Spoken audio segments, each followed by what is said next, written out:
그 병명도 생소한데. 범불안장애. 네, 이 범불안이라는 게 영어로는 Generalized 그렇죠. Anxiety Disorder.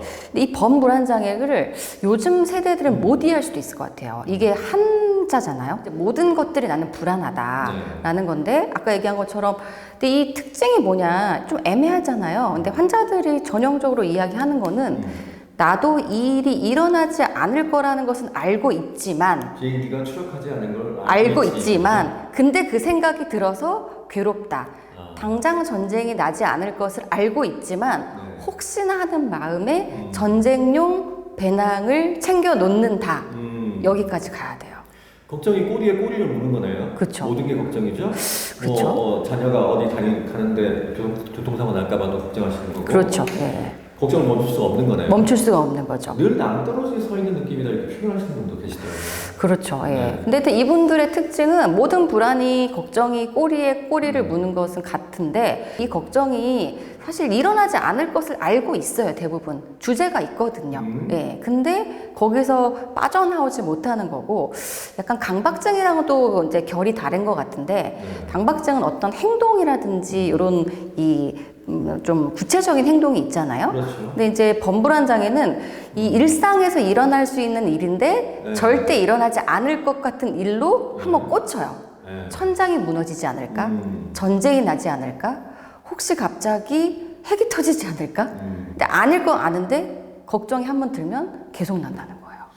근데 이제 깨어있는 시간의 상당 부분을 또는 평균 하루 5시간 이상 걱정으로 지낸다는 통계가 있으니 얼마나 힘들겠어요. 힘들죠. 예, 네. 걱정이라는 게 말이 걱정이지 우리 그냥 단순한 생각이 아니고 걱정에 수반되는 우리가 이제 불안장애니까 불안한 신체 증상 그리고 괴로운 감정이 수반되거든요. 혈압도 계속 올라가니까. 혈압 올라가죠. 혈압 올라가니까 심장 빨리 뛰죠. 그럼 이게 또 내가 심장마비가 이러다 오는 거 아닌가? 또 병원에 가죠. 검사했는데 아무 이상이 없으니까 내가 못 찾는 병에 걸린 게 아닐까 또 걱정하죠. 네. 이 악순환이죠. 예. 말씀하신 것처럼 신체 증상 때문에 이게 이제 심장이 자주 뛰고 하니까 네. 공황장애도 마찬가지지만 다른 내과 같은 데를 찾아가기 때문에 진단이 늦어지는 경우도 상당히 많을 것 같아요. 그래서 진단이 늦어진다는 표현보다는 저는 이제 개업한 정신과 의사로서는 진단이 안전해진다. 이미 확인을 다 받고 오시기 때문에 이거는 이제 너의 심장 기능의 문제가 아니라 머리의 문제다. 머리에 약을 써야 된다. 머리가 전기 공급 센터라면 기계의 문제가 난 게 아니고 기계에 전기를 주는 곳에서 잘못된 전기가 생기는 거다. 약 먹자. 그럼 대부분 많이 좋아지죠. 예. 설명을 참 잘하시네요. 네. 앞서서 말씀하신 것처럼 이 범불안장애를 갖고 있는 분들이 이런 생각도 한다고 그래요. 내가 걱정을 했기 때문에 큰일이 벌어지지 않았다. 이런 생각도 갖고 있기 때문에 걱정을 또 멈추지 않는다고 하더라고요. 네.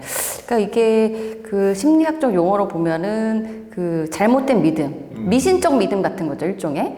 약간 강박사고 같은 거긴 한데요. 뇌가 오작동하는 거기 때문에 이게 오작동하는 거는 제가 항상 환자들한테 이야기하기로는 아무리 마음을 고쳐먹으려고 하거나 명상을 해도 너의 그 호르몬을 조절을 못하기 때문에 이건 약을 좀 먹어주면 생각보다 조절이 쉬워진다. 불안장애는 우리가 알려지다시피 세로토닌이나 노르에프린 계열의 또 신경 트랙에 문제가 생겨서 반복되는 쓸데없는 생각이 나는 거잖아요. 예, 그래서 그 부분은 약을 먹는 게 훨씬 편하다.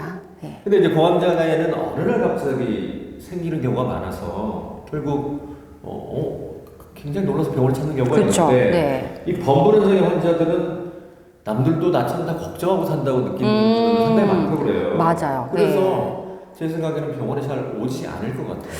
그렇죠. 맞아요. 범불안 장애로 사실 환자가 오는 경우는 적고요. 범불안 장애에 대한 증상, 예를 들어서 내가 전쟁이 나지 않을 것을 아는데 그렇게 난 전쟁 가방을 싼다. 그러다 보니까 잠을 못 잤다. 그리고 내가 뭔가 안 좋다라고 해서 병원에 와봤더니만 환자분은 이런 것을 우리가 범불안장애라고 부른답니다. 라고 제가 진단을 해드리긴 하는데 본인이 그렇게 알고 오시는 경우는 없죠. 보통 잠을 못 자거나 신체 증상이 있거나 그다음에 걱정이 많아서 뭔가 우울감 때문에 뭔가 문제가 생겼을 때 오시는데 알고 보니 단순 성격이 아니고 이건 병이다. 어떤 사람들이 이 범불안장애가 잘 생길까요? 성격적으로. 이 불안장애 자체가 유전적인 요소, 자기가 타고나는 게 있고 민감한 뇌라고 표현하죠. 네, 민감한 뇌고 그리고 아무튼 거기에 스트레스 팩터, 외부 환경적인 요인이 있고 또 제가 요즘에 되게 중요시하는 것은 우울도 마찬가지지만 특히 불안은 신체 증상 동반이 굉장히 이 특이한 증상이기 때문에 신체적 컨디션이 굉장히 중요합니다. 네. 예를 들어서 잠을 못 자거나 몸이 약해졌거나 뭔가 스트레스로 몸이 허약해졌거나 이랬을 때 불안장애가 올 확률이 공황장애가 올 확률이 훨씬 높다. 네, 그래서 이런 경우에도 취약한 사람들은 조금 더 주의를 해야겠죠. 말씀하신 것처럼 그 범불안장애가 지속되면 걱정이 많으면 뭐 우울해지잖아요. 우울증이 네. 생겨서 우울증 치료받다가 범불안장애를 발견한 경우도 아마 있을 것 같아요. 그럴 수도 예를 들어서. 있죠. 예.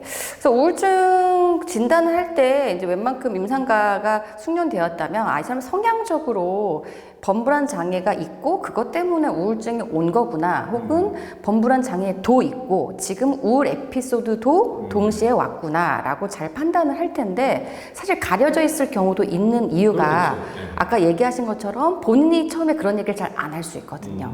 내가 이렇게 걱정이 많은 성격이에요 라고 얘기하는 게 아니라 이런 걱정을 하다 보니 우울감이 왔어요 라고 에피소드를 이야기했는데 말씀하신 것처럼 우울감이 거쳤는데 이 사람 기본 베이스 라인이 이 걱정이 많은 성격의 그 generalized anxiety disorder가 있었던 거죠. 이런 경우가 종종 있긴 합니다. 뭐 아주 흔한 건 아니고요.